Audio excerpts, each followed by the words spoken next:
السلام عليكم ورحمة الله وبركاته. الحمد لله رب العالمين والصلاة والسلام على نبينا محمد وعلى آله وصحبه أجمعين وبعد. فعن سعيد بن جبير رحمه الله عن أبي سعيد الخدري رضي الله عنه رفعه قال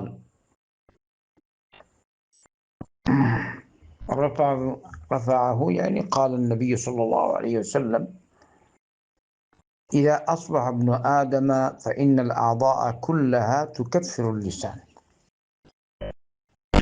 فتقول: اتق الله فينا فإنما نحن بك، فإن استقمت استقمنا، وإن وججت وججنا। সুনান তিরমিজির রিওয়ায়াত। আল্লাহ রাসূল সাল্লাল্লাহু আলাইহি ওয়াসাল্লাম বলেছেন, আদম সন্তান যখন সকাল করে তখন জিহ্বাকে তার সমস্ত অঙ্গ বিনম্রতার সাথে বলে, নরম হয়ে, মানে তাযাল্লালু ওয়া তাখদাউ ওয়া তাকুল, বলে ইত্তাকিল্লাহ ফিনা, তুমি আল্লাহকে ভয় করো আমাদের ব্যাপারে। ফাইন্নামা নাহনু বিকা, কারণ আমরা তোমার উপর নির্ভর করেই চলি। ফাইন ইসতাকামতা ইসতাকামনা, যদি তুমি সঠিক পথে অটল থাকো আমরাও সঠিক পথে অটল থাকবো। ওয়াজাজতা ইয়াওয়াজাজনা, আর যদি তুমি অন্য পথে চলে যাও বাঁকা পথে, তাহলে আমরা বাঁকা হয়ে যাব। লা ইলাহা ইল্লাল্লাহ। প্রত্যেক দিন সকাল মানুষের অঙ্গ প্রত্যঙ্গ জিহ্বাকে বলে।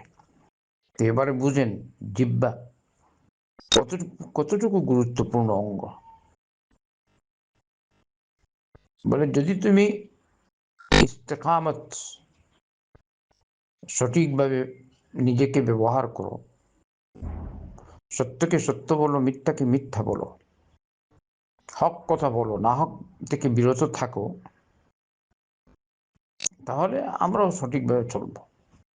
অন্যদিকে যদি তুমি গলত কিছু বলো, গলত পথে চলো, চুগলি করো, গীবত করো, কুফরি কথা, শিরকি কথা, বেদাতি কথা বলো, তাহলে এর প্রভাব তো আমাদের উপর, আমরাও এরকমই হয়ে গেলাম। তাই তুমি আল্লাহকে ভয় করে চলো। তো এই জিহ্বার গুরুত্ব খুব বেশি। তাই তো সহিহ বুখারীর রিওয়ায়াত, আল্লাহ রাসূল সাল্লাল্লাহু আলাইহি ওয়াসাল্লাম বলেছেন, মান ইয়াযমান লি মা বাইনা লাহইয়াইহি ওয়া মা বাইনা ফাখিদাইহি আযমান লাহুল জান্নাহ। কেউ যদি তার জিহ্বার হেফাজত করতে পারে, এর জিম্মা নিয়ে নেয়, জিহ্বার হেফাজতের আর লজ্জাস্থানের হেফাজতের জিম্মা নিয়ে নেয়, তাহলে আমি তার জন্য জান্নাতের জিম্মা নিয়ে নিলাম। সুবহানাল্লাহ। মুহাম্মদ সাল্লাল্লাহু আলাইহি ওয়াসাল্লাম বলেছেন, জিহ্বার হেফাজত করি, লজ্জাস্থানের হেফাজত করি। এই দুইটার কারণে মানুষ আল্লাহর নাফরমানিতে লিপ্ত হয়। এই দুইটা ঠিক। আর এই হাদিসে বিশেষ করে জিহ্বার কথা বলেছেন, জিহ্বা ঠিক, সব ঠিক। অন্য রিওয়ায়াতে এসছে, কখনো বান্দা এমন কথা বলে, লা ইউলকি লাহা বালান, সে এর কোনো গুরুত্ব দেয় না, কিন্তু ভালো কথা বলেছে, এর ফলে আল্লাহ তার দরজাত, তার পদমর্যাদা বৃদ্ধি করেন। সুবহানাল্লাহ। পক্ষান্তরে কখনো বান্দা এমন কথা বলে, সে বুঝতে পারেন এটা যে এত মারাত্মক হবে, যে কথার কারণে ইয়াহবি বিহা ফি নারি জাহান্নাম আও কামা ক্বালা সাল্লাল্লাহু আলাইহি ওয়াসাল্লাম, বান্দা জাহান্নামের গভীরে চলে যায়। আস্তাগফিরুল্লাহ। তাই আমাদের সকলের উচিত জিহ্বার হেফাজত করব। অন্য রিওয়ায়াতে আল্লাহ রাসূল সাল্লাল্লাহু আলাইহি ওয়াসাল্লাম বলেছেন, মান কানা ইউমিনু বিল্লাহি ওয়াল ইয়াউমিল আখির ফালইয়াকুল খায়রান আও লিয়াসমুত। যে ঈমান রাখে আল্লাহর উপর, আখিরাতের দিনের উপর, সে যেন ভালো কথা বলে কিংবা চুপ থাকে। তো অবশ্যই ইখওয়ান, জিহ্বার হেফাজত করি আমরা সবাই। অন্য রবায়াত এসছে হাসান পর্যায়ের, মান সামাতা নাজা, চুপ থাকলে আপনি নাজাত পেলেন। কেউ কেউ হাতে দেখবেন একসাথে বসলে সেই কথা বলতে চায় সবার উপর, অন্যকে আর কর্তৃত্ব দেয় না, নিজেই সব আমারই নেতৃত্বে, আমারই কর্তৃত্বে চলবে সব। এবারে মুখ দিয়ে যাই বের হলো, আল্লাহ একটু মুখজুর দিয়েছেন তো আপনি যা বলার তাই বললেন। লা, এরকম যেন না হয়, ভেবে চিন্তে কথা বলবেন।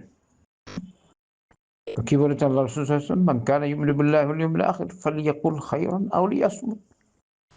যদি তুমি ঈমান রাখো আল্লাহর উপর, আখিরাতের দিনের উপর, তাহলে ভালো কথা বলবো, না চুপ থাকো। তো এই যে হাদিস আপনাদের সামনে পেশ করলাম, এই হাদিসের শিক্ষা যেন আমরা, এই হাদিসের শিক্ষা যেন আমরা গ্রহণ করি আর এর উপর আমল করার চেষ্টা করি, একটু অনুধাবন করি। আল্লাহ আমাদের সকলকে তৌফিক দান করুন। ওয়াসাল্লাল্লাহু ওয়াসাল্লাম আলা নবিয়িনা মুহাম্মাদিন ওয়া আলা আলিহি ওয়া সাহবিহি আজমাইন। আস্তাগফিরুল্লাহ।